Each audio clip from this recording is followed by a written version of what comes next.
வணக்கம். டான் தமிழொலியின் பிரதான செய்திகளுடன் இணைந்திருக்கின்றோம். யாழ்ப்பாணம் மற்றும் திருச்சிக்கு இடையே நாளாந்த நேரடி விமான சேவை ஆரம்பிக்கப்பட உள்ளது. இந்தியாவின் இண்டிகோ விமான சேவை நிறுவனம் யாழ்ப்பாணம் மற்றும் திருச்சிக்கு இடையே நாளாந்த நேரடி விமான சேவையை ஆரம்பிக்க தீர்மானித்துள்ளது. மார்ச் மாதம் 30ஆம் தேதி முதல் இந்த விமான சேவை ஆரம்பிக்கப்பட உள்ளதாக அந்த நிறுவனம் அறிவித்துள்ளது. யாழ்ப்பாணம் மற்றும் திருச்சி விமான நிலையங்களுக்கு இடையே விமான சேவைகளுக்கான அதிக கேள்வியை கருத்தில் கொண்டு இந்த நடவடிக்கை எடுக்கப்படுவதாக இண்டிகோவின் உலகளாவிய விற்பனை தலைவர் வினய் மல்கோத்ரா தெரிவித்துள்ளார். இந்த விமான பாதை வணிகம் மற்றும் மத பயணங்களுக்கு பிரபலமாகிவிட்டதாகவும் தினசரி நேரடி விமானங்கள் இயக்கப்படுவது இரு நாடுகளின் பொருளாதார வளர்ச்சிக்கு பங்களிக்கும் எனவும் அவர் சுட்டிக்காட்டினார்.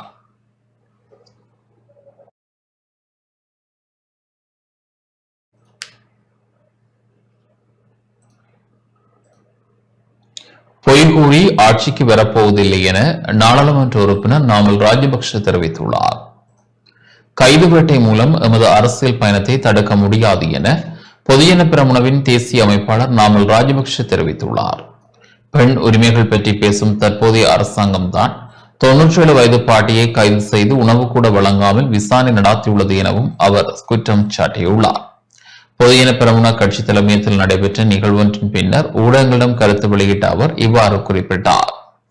கொள்கைக்காகவே நாம் அரசியல் நடத்துகின்றோம், மாறாக அதிகாரத்துக்காக அரசாங்க பலத்தை பயன்படுத்துவது இல்லை, பலவந்தமாக ஆட்சியை தக்க வைத்துக் கொள்ள முற்படுவதும் இல்லை.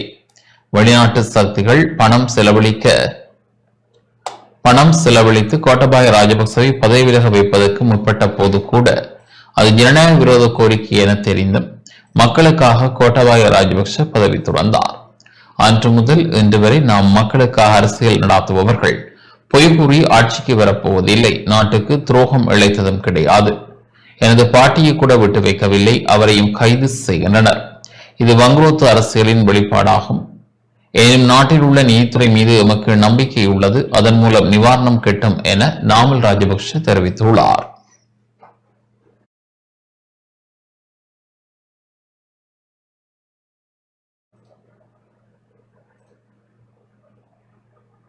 காலத்துக்கு ஏற்ப நவீன முறைகளை விவசாயத்தில் பயன்படுத்த வேண்டும் என வடக்கு மாகாண ஆளுநர் நாவண்ணா வேதநாயகன் தெரிவித்துள்ளார். செயற்கை உர பாவனையை குறைத்து இயற்கை பசலைகளை அதிகளவில் பயன்படுத்துவதை ஊக்குவிக்க வேண்டும் எனவும் விவசாயிகள் குறைந்த செலவில் கூடிய விளைச்சலை பெற்றுக் கொள்ளும் பயிரினங்களை நடுகை செய்ய வேண்டும் என வடக்கு மாகாண ஆளுநர் நாவண்ணா வேதநாயகன் தெரிவித்துள்ளார். வடக்கு மாகாண சிறுபோக பயிற்சிகையில் நவீன முறைகளை பயன்படுத்துதல் தொடர்பான கலந்துரையாடல் கிளிநொச்சி மாவட்ட செயலக மாநாட்டு மண்டபத்தில் நேற்று இடம்பெற்றது. இதன்போது கருத்து வெளியிட்ட வடக்கு ஆளுநர் கட்டடங்கள் அமைப்பதை விட விவசாயிகளின் வாழ்க்கை தரத்தை மேம்படுத்துவதே முக்கியமானது என குறிப்பிட்டார்.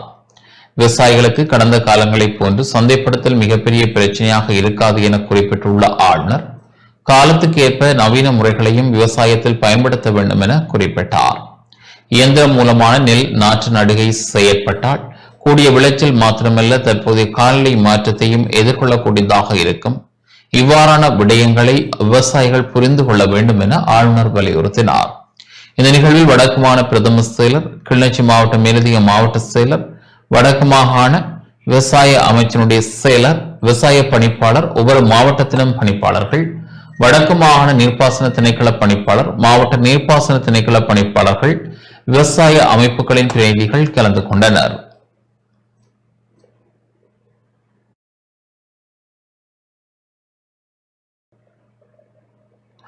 மன்னாரில் ராணுவத்தின் ஏற்பாட்டில் சிறப்பு நிகழ்வு இடம்பெற்றது. ராணுவத்தின் 542வது காலாட்படை பிரிவினரின் ஏற்பாட்டில் மன்னார் மற்றும் மடுவலே பாடசாலை மாணவிகள் பங்கேற்ற கலாசார நடன நிகழ்வு நேற்று மன்னார் நகரசபை மண்டபத்தில் இடம்பெற்றது. இந்த கலாசார நடன போட்டியில் 12 பாடசாலைகளைச் சேர்ந்த மாணவர்கள் பங்கேற்றனர். நிகழ்வில் மன்னார் புனித சவேரியார் பெண்கள் கல்லூரி மாணவர்கள் 1ஆம் இடத்தையும், மன்னார் டெலாசால் கல்லூரி நானாட்டான் மாணவிகள் 2ஆம் இடத்தையும், திருக்கேதீஸ்வரம் கௌரி அம்பாள் தமிழ் மகா வித்தியாலய மாணவிகள் 3ஆம் இடத்தையும் பெற்றுக் கொண்டனர். முதல் 3 இடத்தையும் பெற்றுக்கொண்ட மாணவிகள் விருந்தினர்களால் பரிசுகள் மற்றும் சான்றிதழ்கள் வழங்கி கௌரவிக்கப்பட்டனர். இதன்போது வவுனியா மாவட்டத்தில் 2 சிங்கள பாடசாலைகளைச் சேர்ந்த மாணவிகளும் பங்கு பெற்றும் கலாசார நடனத்தை வழங்கியிருந்தனர்.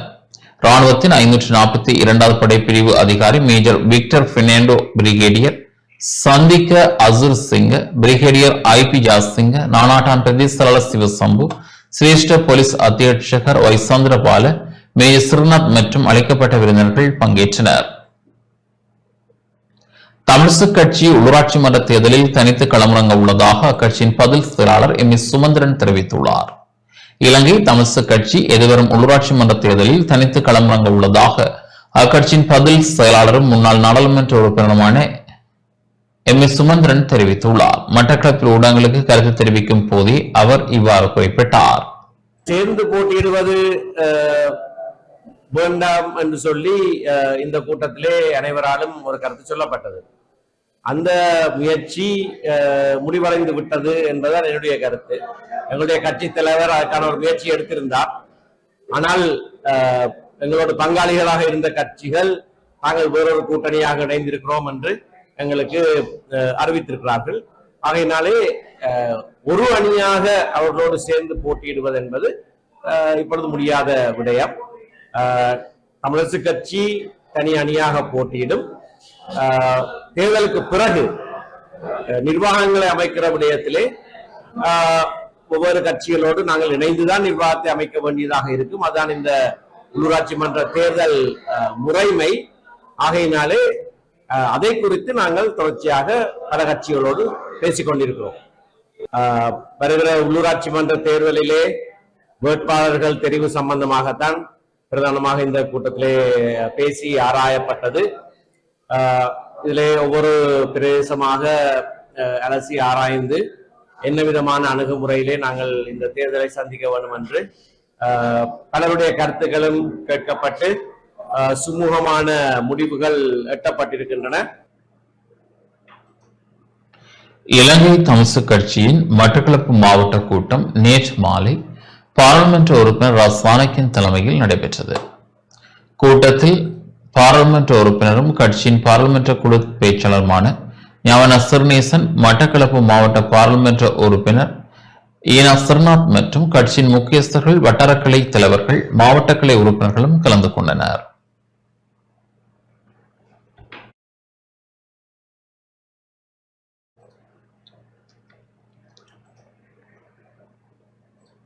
ஜனாதிபதி அனுரகுமார் திசாநாயக்கவுக்கும் சர்வதேச நாணய நிதிய முகாமைத்துவ பணிப்பாளருக்கும் இடையில் சந்திப்பு இடம்பெற்றுள்ளது.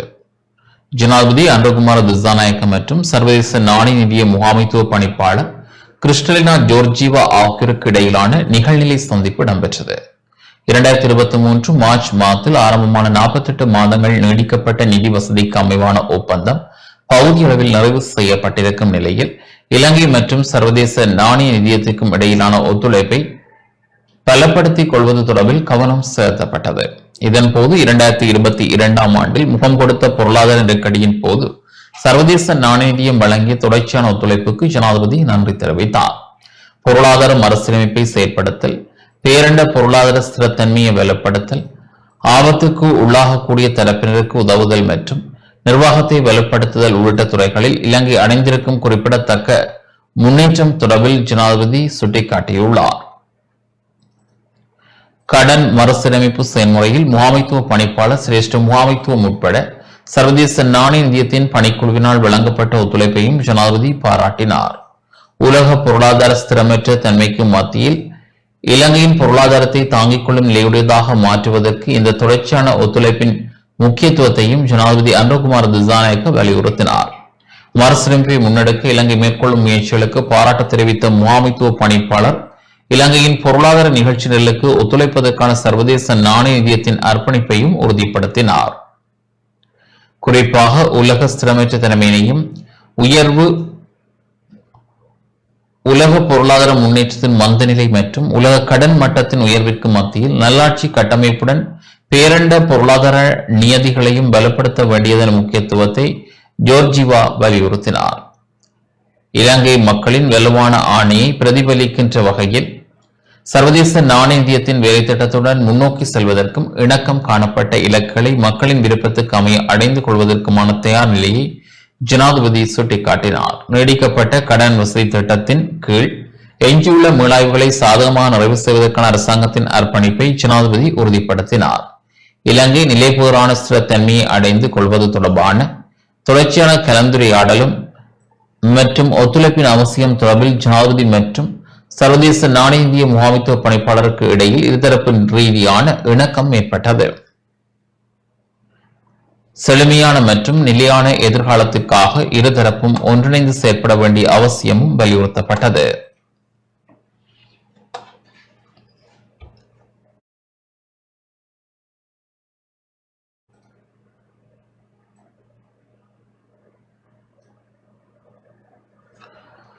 நோர்வே மற்றும் ஹாட்லண்ட் உயர்தர பாடசாலை மாணவர்கள் கிளிநொச்சி மோமாலைக்கு விஜயம் செய்தனர். நோர்வே நாட்டின் விஜிஜி மற்றும் ஹாட்லண்ட் உயர்தர பாடசாலை மாணவர்களுடைய கிளிநொச்சி முகமாலை பகுதிக்கு விஜயம் செய்துள்ளனர். யுத்தத்தினால் பாதிக்கப்பட்ட பல கிராமங்களுக்கு தற்காலிக வீட்டுத் திட்டம், மலசலக்கூடம், கிணறு மற்றும் வீட்டுத் தோட்டம் செய்வதற்கான உதவிகளை ரஹமா நிறுவனம் வழங்கி வருகின்றது. குறித்த நிறுவனத்துக்கு பிரதானமாக நீதி வழங்கி வரும் நோர்வே நாட்டில் உள்ள விஜிஜே மற்றும் ஹாட்லண்ட் உயர்தர பாடசாலைகள் மாணவர்கள் தங்களுடைய நாட்டில் இருந்து நிதி அனுப்பி போரால் பாதிக்கப்பட்ட மக்களின் அடிப்படை தேவைகளை பூர்த்தி செய்து வருகின்றனர். அந்த வகையில் பழைய பச்சிலைப்பள்ளி பிரதேச பிரிவில் முகமாலை, வேம்படி, கேணி, கிளாலி பகுதியில், இத்தாவில் போன்ற பகுதிகளிலும் மேல்குடியேறிய மக்களுக்கு வீடுகள், கிணறுகள், மலசலக்கூட வசதிகள் 2023 வழங்கப்பட்டு வருகின்றன. அதற்கமே இந்த நிறுவனத்துக்கு நிதி வழங்கும் மாணவர்கள் குறித்த பகுதிகளுக்கு விஜயம் செய்து மக்களை சந்தித்து வேலைத்திட்டங்களை கண்காணித்ததுடன் மரக்கன்றுகளையும் நாட்டி வைத்தனர். வீடுகளை பெற்ற பயனாளிகளுக்கான சான்றிதழ்கள் நோர்வே நாட்டின் உயர்தர பாடசாலை மாணவர்களால் வழங்கப்பட்டது. அத்துடன் கனிவடி அகற்றப்பட்டு மேலதிகமாக விடுவிக்கப்படும் பகுதிகளில் குடியமர்த்தப்படும் மக்களுக்கு அடிப்படை தேவைகளை பூர்த்தி செய்யப்படும் என மாணவர்கள் குறிப்பிட்டுள்ளனர்.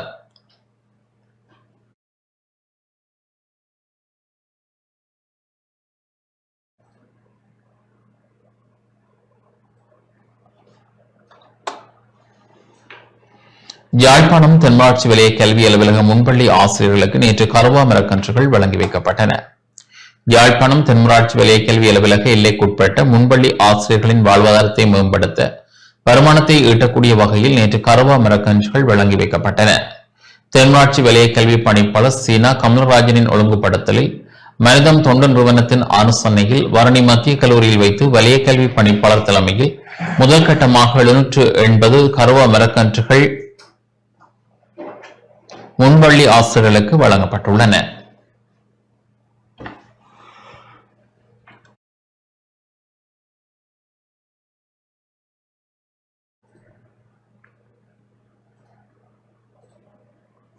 உள்ளாட்சி தேர்தலில் வவுனியா மாவட்டத்தில் தனித்து போட்டியிட உள்ளதாக வடக்கு கிழக்கு வாழ் தமிழ் மக்கள் ஒன்றியம் தெரிவித்துள்ளது. எதிர்வரும் உள்ளூராட்சி மன்ற தேர்தலில் வவுனியா மாவட்டத்தில் வவுனியா நகரசபை, செட்டிக்குளம், நெடுங்கேணி மற்றும் வவுனியா தெற்கு தமிழ் பிரதேச சபைகளில் தனித்து போட்டியிட உள்ளதாக வடக்கு கிழக்கு வாழ் தமிழ் மக்கள் ஒன்றிய நிர்வாக செயலாளர் எஸ். ஜனார்த்தனன் தெரிவித்துள்ளார். நேற்று வவுனியாவில் உள்ள அலுவலகத்தில் நடாத்திய ஊடகவியலாளர் சந்திப்பில் இவ்வாறு குறிப்பிட்டார். 2025ஆம் ஆண்டு தற்போது உள்ளூராட்சி மன்ற தேர்தல் அறிவிக்கப்பட்டுள்ளது. அந்த தேர்தலில் நாங்கள் இம்முறை வவுனியாவில் இருக்கின்ற 4 சபைகளிலும், அதாவது வவுனியா தெற்கு தமிழ் பிரதேச சபை, வவுனியா நகரசபை, செட்டிக்குளம் பிரதேச சபை, நெடுங்கேணி பிரதேச சபை ஆகிய பிரதேச சபைகளில் போட்டியிடுவதற்கு எமது மத்திய குழு எமக்கு அனுமதி தந்துள்ளது. எமது தமிழ் வாக்குகளை நாங்கள் சிதறிக்கக்கூடாது என்பதிலே நாங்கள் 2018ஆம் ஆண்டிலிருந்து மிகவும் கவனமாக செயற்பட்டு கொண்டிருக்கின்றோம். தமிழ் பேசும் கட்சிகள் எந்த கட்சிகளாக இருந்தாலும் எம்முடன் கூட்டிணைந்து போட்டியிடுவதற்கு எம்மை அழைத்தாலும் சரி, அல்லது எம்முடன் வந்து அவர்கள் பேச்சுவார்த்தை நடத்தினாலும் சரி, நாங்கள் அதில் அவர்களுடன் இருந்து செயற்படுவதற்கு எந்த நேரமும் தயாராக இருக்கின்றோம். வாக்கு வங்கிகள் பிரிய விடாம அந்தந்த இனத்துக்கு உரிய பிரதிநிதித்துவத்தை கண்டிப்பா கொண்டு வர வேண்டிய தேவை இருக்குது. தமிழ் பரப்புல இருக்கக்கூடிய தமிழ் தேசியம் பேசுற கட்சிகள் எங்களை ஒரு கருவியா பயன்படுத்துதே ஒழிய, ஆனா அதுக்குள்ள சரியான இடங்களை ஒதுக்கீடு தந்து தர்றதுக்கான எந்த ஒரு கட்சியும் தயார் இல்லை. அப்படி இருக்கிற பட்சத்துல நாங்க இந்த பிரதேச சபையில தனித்து போட்டியிடுவோம், அல்லது எங்களை கூட்டா இணைகிற கட்சிகளோட சேர்ந்து போட்டியிடுறதுக்காக நாங்க தீர்மானிச்சிருக்கோம். செய்திகள் தொடர்கின்றன. யாழ்ப்பாணத்தில் கஞ்சா கலந்த மாவா தயாரிக்கும் இடம் நேற்று முற்றுகையிடப்பட்டது. யாழ்ப்பாணத்தில் பாடசாலை மாணவர்களை இலக்கு வைத்து விற்கப்படும் கஞ்சா கலந்த மாவா தயாரிக்கும் இடம் நேற்று யாழ்ப்பாணம் மாவட்ட போலீஸ் புலனாய்வு பிரிவினரால் முற்றுகையிடப்பட்டது. இதன்போது சந்தேக நபர் ஒருவர் கைது செய்யப்பட்டதுடன் மாவா போதைப் பொருள் தயாரிக்க பயன்படுத்தப்படும் பொருட்களுடன் மீட்கப்பட்டன. யாழ் மாவட்ட போலீஸ் அத்தியட்சக தலைமையில் இயங்கும் மாவட்ட போலீஸ் புலனாய்வு பிரிவினருக்கு கிடைக்கப்பெற்ற ரகசிய தகவலுக்கு அமைவாக வண்ணார்பண்ணை சிவன் கோயில் பகுதியில் மானிப்பாய் வீதிக்கு அண்மித்த ஒரு வீடு முற்றுகையிடப்பட்டது. மாவட்ட போலீஸ் புலனாய்வு பிரிவினரும் யாழ்ப்பாணம் போதை ஒழிப்பு பிரிவினரும் இணைந்து இந்த சுற்றி வளைப்பை மேற்கொண்டனர். அங்கு கஞ்சா கலந்த 4 கிலோ 250 கிராம் மாவா பாக்கு, 12 கிலோகிராம் பீடித்தூள் மற்றும் வாசனை திரவியம் 24 டின்கள் கைப்பற்றப்பட்டதுடன் 24 வயதான இளைஞர் கைது செய்யப்பட்டுள்ளார்.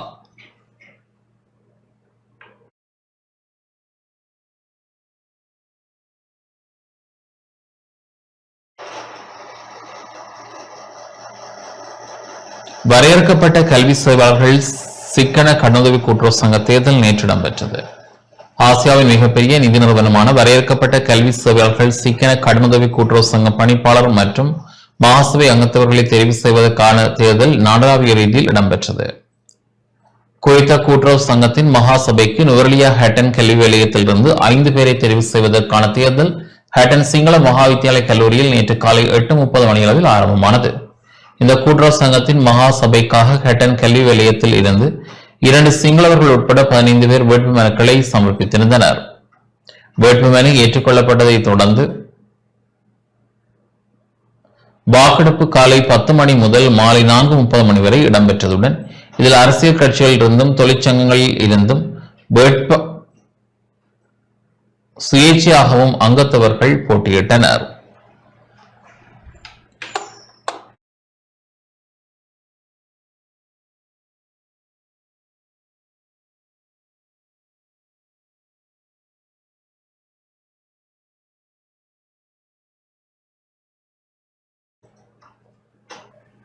இத்துடன் இந்த செய்திகள் நிறைவு பெறுகின்றன. தொடர்ந்து நமது நிகழ்ச்சிகளுடன் இணைந்திருங்கள். வணக்கம்.